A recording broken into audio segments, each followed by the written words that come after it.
Jesus asks, "Are you cold? Do you feel a desire in your heart?" August 22nd, 2016. Words from Jesus to Sister Clare, spoken by Jackie.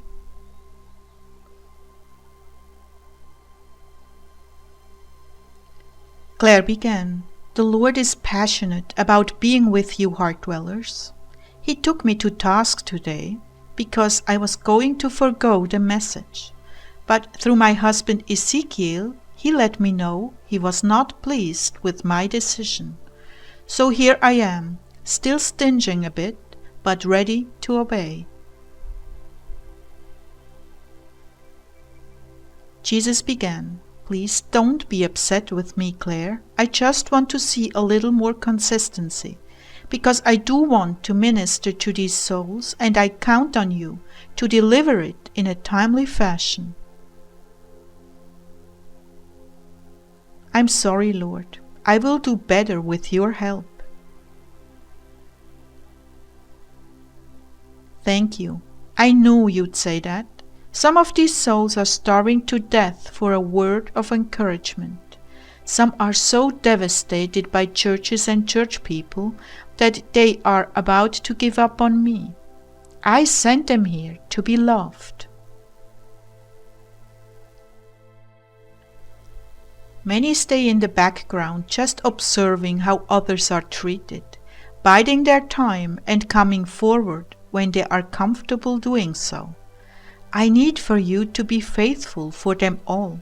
Truly, you have a little following that loves to hear my voice through you. Don't underestimate the power of my words through you. They do way more than you could ever think or hope for. Fruit in heaven, dearest, fruit in heaven. He was toying with our wedding ring again.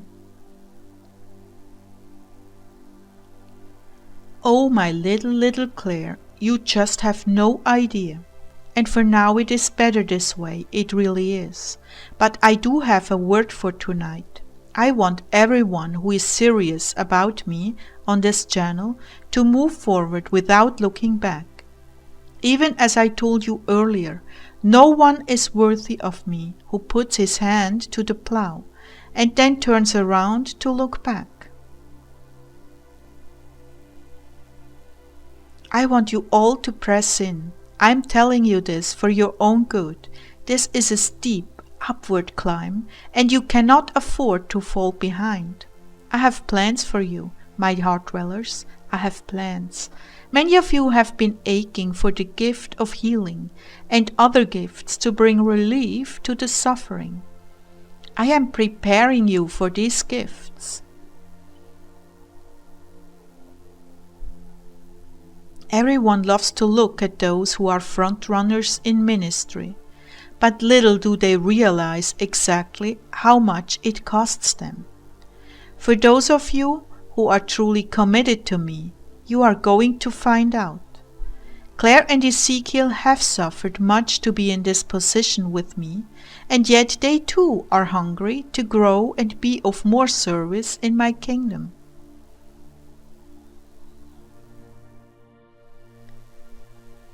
But I must tell you, you will die to your flesh if you follow me. There will be nights like tonight when Clare just wanted to go to bed, because Ezekiel had been in intercessory suffering all day, and she wore herself out with concern and prayer. But I needed her, and I called her to forgo sleep and listen for my message to you, and I have given her the grace to be here and obey.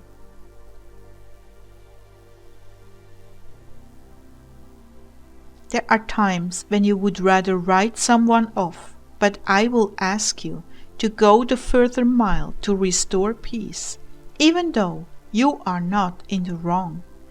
There are times when I will ask you to do something that will bring down the censorship and calumny of other people.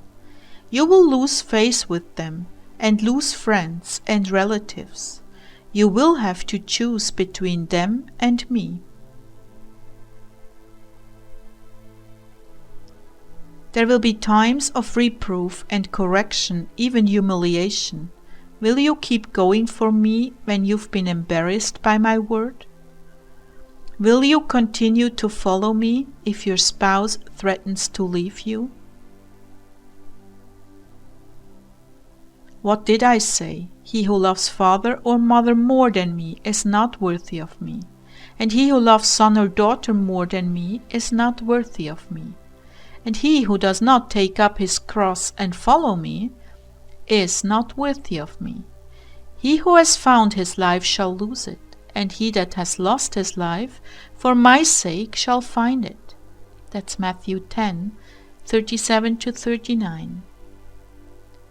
Both Clare and Ezekiel know exactly what that means.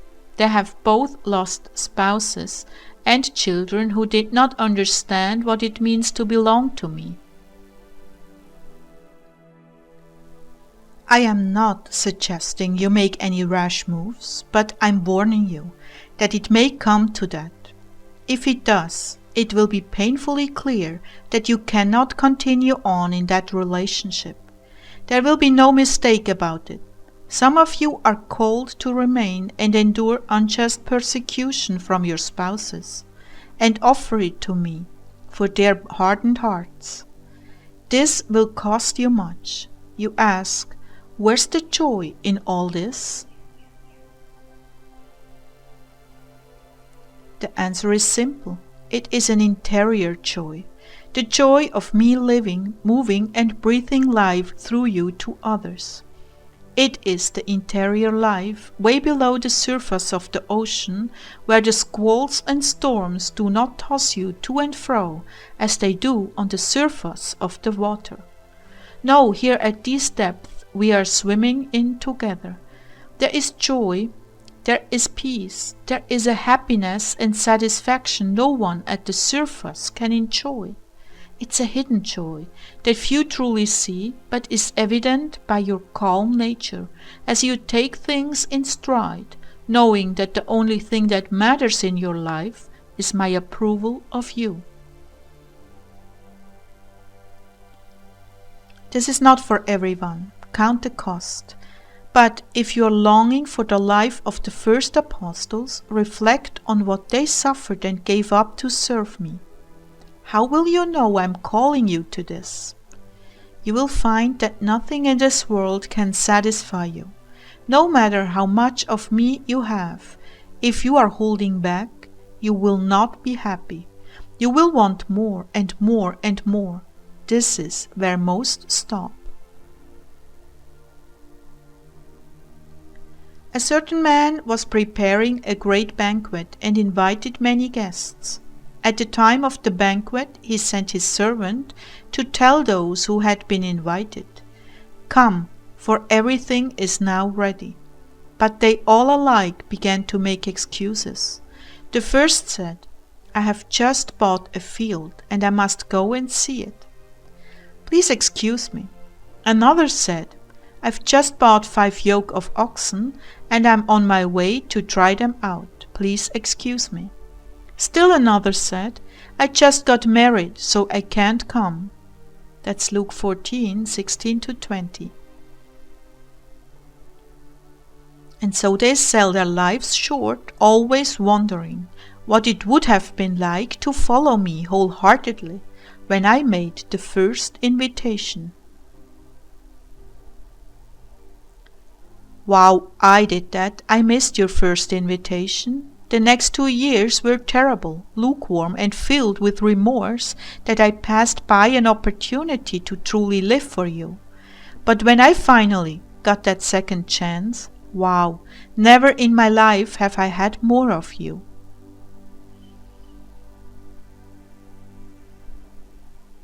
You were blessed, my love. Not all get a second chance, but I knew you would not be happy. I knew you wanted more. Some of you listening to this message now recognize yourself in her. You're still wondering if you'll have another chance. That is a decision you will have to make. But I will tell you this. If you put it off for too long, you will never do it.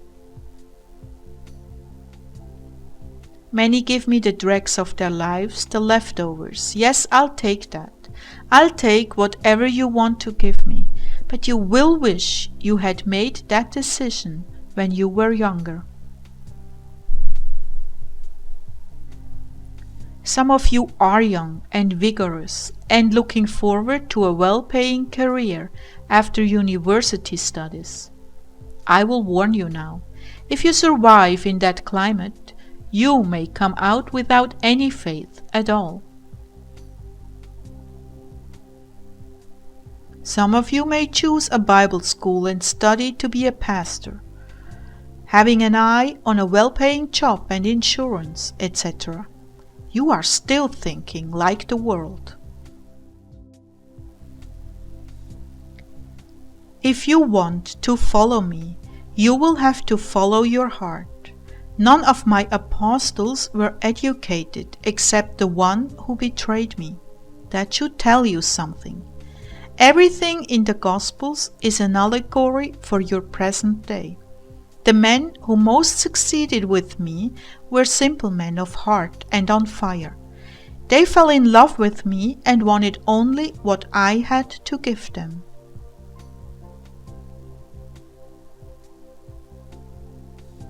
Peter left a lucrative fishing business with employees, servants, a wife, and children. Matthew was well on his way in a lucrative government job, working his way up the ladder to a higher position. Later on, Luke was a physician with a thriving practice, a substantial income, and the promise of a comfortable life with social status and favor.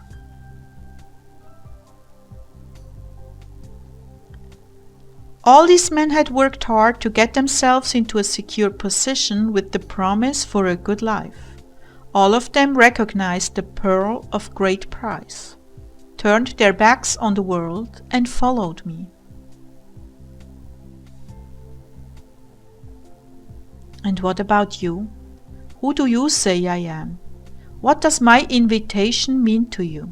Have your parents set you up for a college education, and you dare not disappoint them?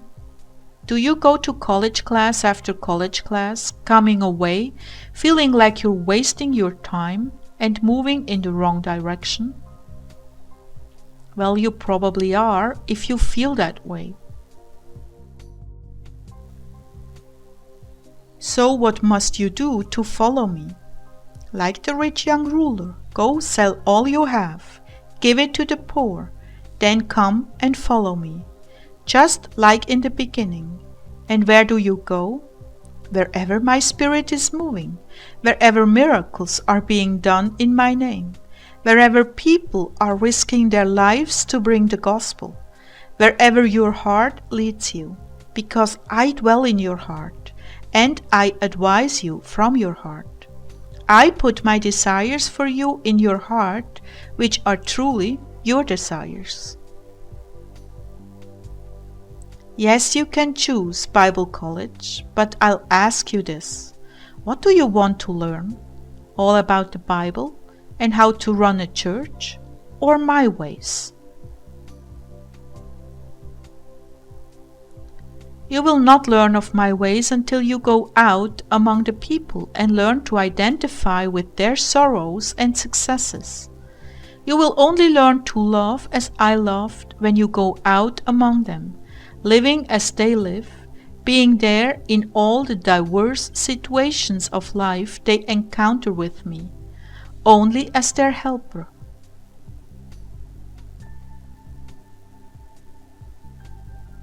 You see, this invitation is a call to strip your lives of the world and plunge into the sea of hurting humanity, with only my voice to guide you. Above all else, follow your heart, follow love, go with the anointing and learn. Learn to work with others and learn how to be true to me alone in the midst of contradictions. Yes, I will be with you. To the degree you sacrifice, to that degree will I be with you. I will never leave your side, and you will learn my ways firsthand.